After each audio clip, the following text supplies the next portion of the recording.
जी sir. कह रहे भाई हम लोगों की संख्या इतनी ज़्यादा है और आप भी कहे थे भाई आरक्षण देने के लिए, क्यों नहीं दे रहे हैं भाई? कितनी संख्या होने के बावजूद भी हम लोगों का मसला हल ना हो तो ऐसे राजनीति का ऐसे मामलों का क्या मतलब है फिर? और हम लोग झूठ बोल के राजनीति नहीं कर पाएंगे। अब सरकार तक ठीक ढंग से हुकार भरेगा और पहुंचाने का काम करेगा। दसों लाख की संख्या में अब बहुत जल्द उसका समय तिथि घोषित होगी और उत्तर प्रदेश के राजधानी में पहुंचने का काम करेगा। पहुंच करके अपना हक अधिकार सम्मान समाज करता है, समाज का सम्मान मैं करता हूं।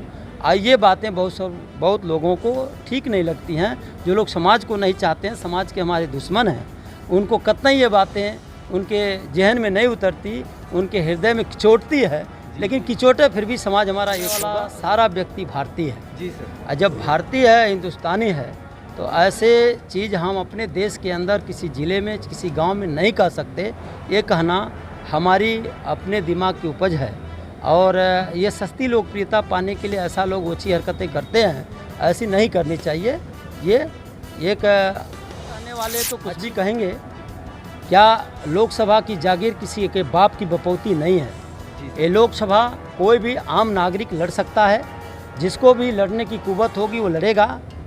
और लोकसभा चुनाव आते हैं तो ही मुद्दे जो हैं वो गरमाते हैं। जब चुनाव खत्म हो जाते हैं तो वही मुद्दे ठंडे बस्ते में चले जाते हैं।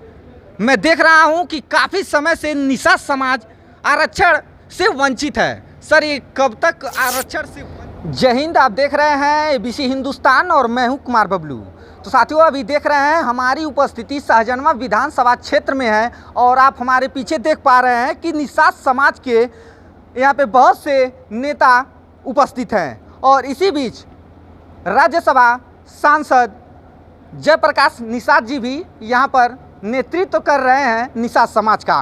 पहले उनसे हम थोड़ा सा बातचीत करेंगे, फिर और लोगों से भी बातचीत करके उनकी जो समस्याएं हैं और क्या क्या निषाद समाज की समस्याएं हैं वो हम आप तक पहुंचाने का प्रयास करेंगे। सर बहुत बहुत स्वागत है आपका एबीसी हिंदुस्तान न्यूज़ चैनल में।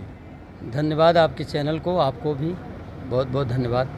सर ऐसा देखा जाता है कि जब चुनाव आते हैं तो ही मुद्दे जो हैं वो गरमाते हैं। जब चुनाव खत्म हो जाते हैं तो वही मुद्दे ठंडे बस्ते में चले जाते हैं।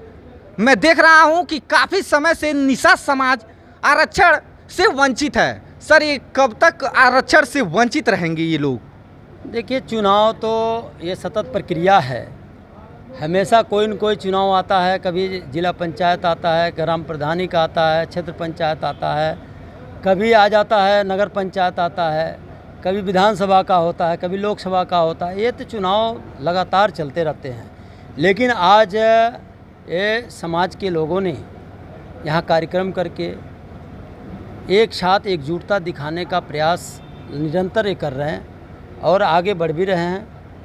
आर्थिक, राजनीतिक, सामाजिक तौर पर ये पिछड़ा हुआ समाज, इनका कोई गॉड ऑफ फादर आज तक नहीं हुआ। और अब समाज धीरे धीरे ये समझने लगा है कि हम सबको अपने पैरों पर खड़ा होना होगा, एकजुट होकर के अपना मिशन आगे बढ़ाना होगा, अपनी लड़ाई, अपने अधिकार की बात अपने स्वयं करनी होगी। पूरा समाज ये समझ चुका है। अब इनके बीच में कोई इस प्रकार का दलाल न हो, ये सीधे अपनी बात को रखें, रख करके और काम अपने संवैधानिक तौर तरीके से अपने अधिकार को पाने के लिए एक रास्ता तैयार करें और रास्ते पर चल करके अपने अधिकार को पाएं। इस प्रकार का आज एक यहाँ बैठ करके ये मंथन विचार करके और ये एक बहुत बड़ा से बड़ा संगठित हो करके एक हुजूम, एक अपनी ताकत दिखाने के होड़ में और मूड में आगे निरंतर बढ़ रहे हैं और बढ़ेंगे भी और दिखाएंगे भी बहुत जल्द। सर ऐसा सुनने में आ रहा है कि लोकसभा की तैयारी भी आप कर रहे हैं यहाँ से।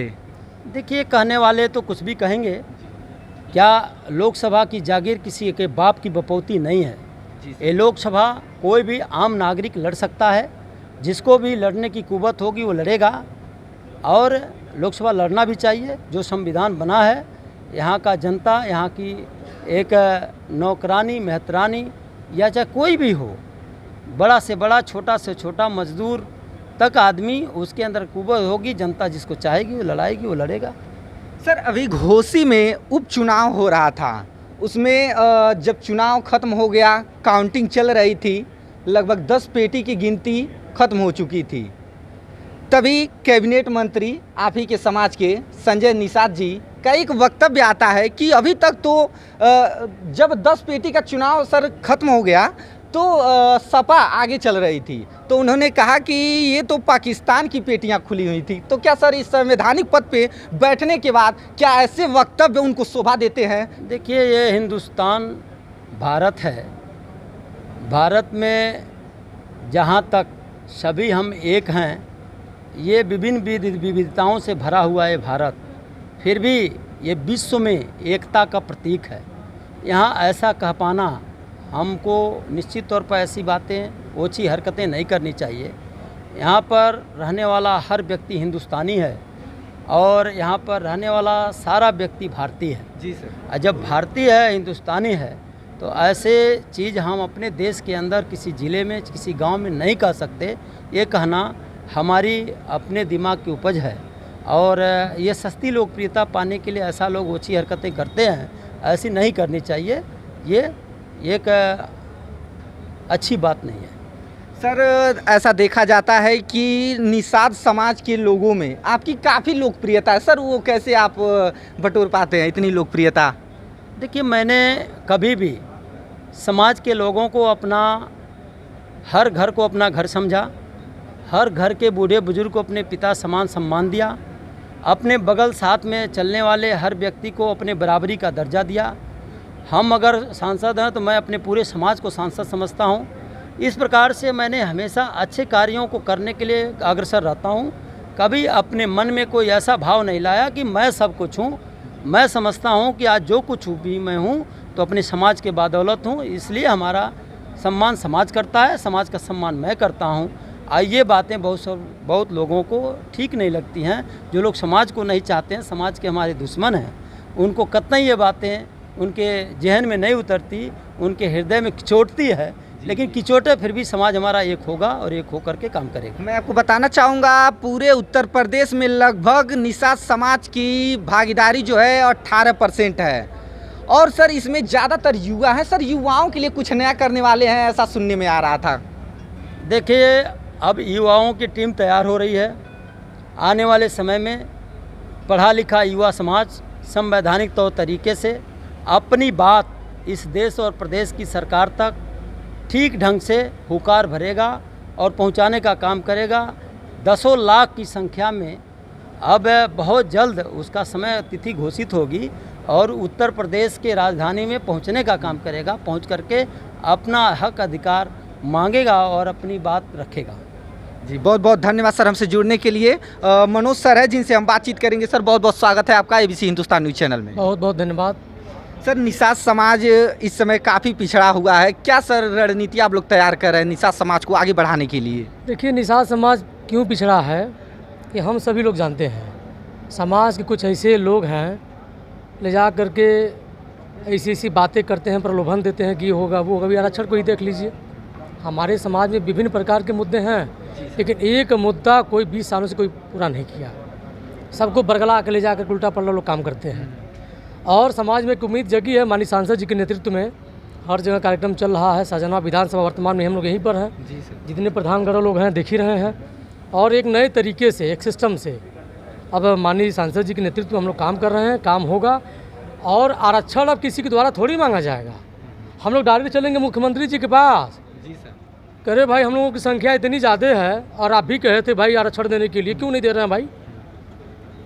इतनी संख्या होने के बावजूद भी हम लोगों का मसला हल ना हो तो ऐसे राजनीति का, ऐसे मामलों का क्या मतलब है फिर? और हम लोग झूठ बोल के राजनीति नहीं कर पाएंगे। अब सिस्टम बदल गया है और समाज के कुछ नेताओं के पूरा समाज जान चुका है। अब समाज माननीय सांसद जी पर भरोसा करके और बहुत जल्द ही आपको एक डेट दे दिया जाएगा कि हम लोग कई लाखों की संख्या में लखनऊ पहुंचेंगे। हम लोग कहीं ना कहीं बड़ा आंदोलन होने वाला है और उसका तिथि भी निर्धारित बहुत ही जल्द घोषित होगी। आपका क्या विचार है निषाद समाज को लेकर के, आरक्षण को लेकर के? जो 17 जातियों की आरक्षण की बात हमेशा से सुनने को मिलती है, ये कब पास होगी? ये जो बिल है कब पास होगी और कब लोगों को इसका फ़ायदा मिलेगा? देखना ही बहुत दिलचस्प होगा। फिर मिलेंगे साथियों नेक्स्ट वीडियो में। देश दुनिया की छोटी बड़ी खबरों को पाने के लिए हमारे चैनल के साथ जुड़े रहिए।